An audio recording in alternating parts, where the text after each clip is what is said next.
4:37-এর দিকে আমরা একটা নাম্বার থেকে হোয়াটসঅ্যাপ নাম্বার থেকে আমাদের হজরত শাহজালাল আন্তর্জাতিক বিমানবন্দরের যে কন্ট্রোল রুম আছে সেই কন্ট্রোল রুমে একটা কল আসে যে আমাদের যে একটা ফ্লাইট আছে যেটা বাংলাদেশ বিমানের বোয়িং 787 ড্রিম লাইনার আপনার ওটার নাম হচ্ছে BG356 যেটা ইটালির রোম থেকে যাত্রা শুরু করে বাংলাদেশের দিকে আসছে। সেই বোমের ভিতরে কিছু এক্সপ্লোসিভ আছে এরকম একটা ইনফরমেশন হোয়াটসঅ্যাপ নাম্বারে আসে। তো আমরা যখন হোয়াটসঅ্যাপ নাম্বারটা চেক করি তখন চেক করে দেখি একটা পাকিস্তানি হোয়াটসঅ্যাপ নাম্বার। তো এই হোয়াটসঅ্যাপ নাম্বার চেক করার পর যখনই আমরা এটা জানতে পারি তখন আমাদের হজরত শাহজালাল আন্তর্জাতিক বিমানবন্দর ওনার কাছে ইনফরমেশনটা আসে। সঙ্গে সঙ্গে আমাদের কাছে ইনফরমেশনটা চলে আসে। তো এটা আসার সঙ্গে সঙ্গে আমাদের যেটা নিয়ম অনুযায়ী যেটা করি as per standard operating procedure আমাদের আছে। আপনারা জানেন আমরা বেশ কিছুদিন আগে এখানে একটা বড় একটা এক্সারসাইজ করেছিলাম বোম থ্রেটে এবং যে এক্সারসাইজ করেছিলাম সেই এক্সারসাইজটা আসলে প্রতি বছর 2 বছর পর আমরা করি। তো সেইটা আমাদের একটা স্ট্যান্ডার্ড অপারেটিং প্রসিজার আছে। সেই স্ট্যান্ডার্ড প্রসিজার অনুযায়ী আমরা ইওসি বলি, ইমার্জেন্সি অপারেশন সেন্টার। সেই ইমার্জেন্সি অপারেশন সেন্টার সঙ্গে সঙ্গে ওপেন করি এবং যারা আছে ওখানে বসে সঙ্গে সঙ্গে আমরা ডিসিশন নিই এটার ব্যাপারে ইমিডিয়েট ব্যবস্থা নেওয়ার জন্যে।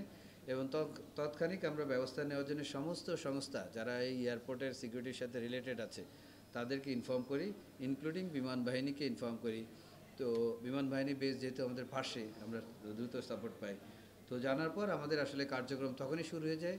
এবং আপনারা হয়তো এত সকালে হয়তো আপনাদেরকে আমরা বলে আসতে পারি নাই, বাট আমরা সকাল থেকে ওখানে দাঁড়িয়ে থেকে পুরো অপারেশনটা পরিচালনা করেছি। যে এয়ারক্রাফটটা আমাদের উপরে এসছে, আসার পর আমরা আগে যেসব এয়ারক্রাফট উপরে ছিল সমস্ত এয়ারক্রাফটগুলোকে আমরা পর্যায়ক্রমে অবতরণ করিয়েছি যাতে কোনো সমস্যা না, তাদের জন্য কোনো সমস্যা নয়। এবং সর্বশেষ এই বিমানটাকে আমাদের আকাশ থেকে সুন্দরভাবে অবতরণ করার পর আমাদের যে স্ট্যান্ডার্ড অপারেটিং প্রসিজার অনুযায়ী আমরা সেই কাজটা করেছি।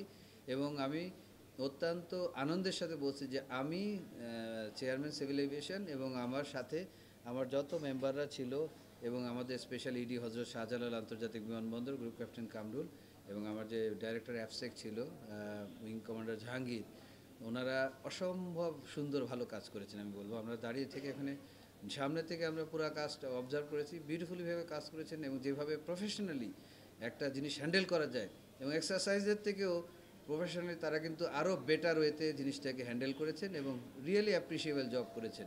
তো আমি সবার পক্ষ থেকে তাদেরকে আন্তরিক ধন্যবাদ জানাই। তারা যে সুন্দর পরিচয় অনসিন কমান্ডার হিসেবে, ডেপুটি অনসিন কমান্ডার হিসেবে যে কাজগুলো করেছেন এবং আমরা যারা ছিলাম, আমি এবং আমার মেম্বার অপারেশন ছিল, মেম্বার সিকিউরিটি ছিল, অন্যরা ছিল, তারাও কিন্তু আমরা সঙ্গে সঙ্গে তাদেরকে গাইডও করেছি। গাইড করে পুরো অপারেশনটা কিন্তু আমরা সবসময় ওখানে থেকে করেছি আলহামদুলিল্লাহ।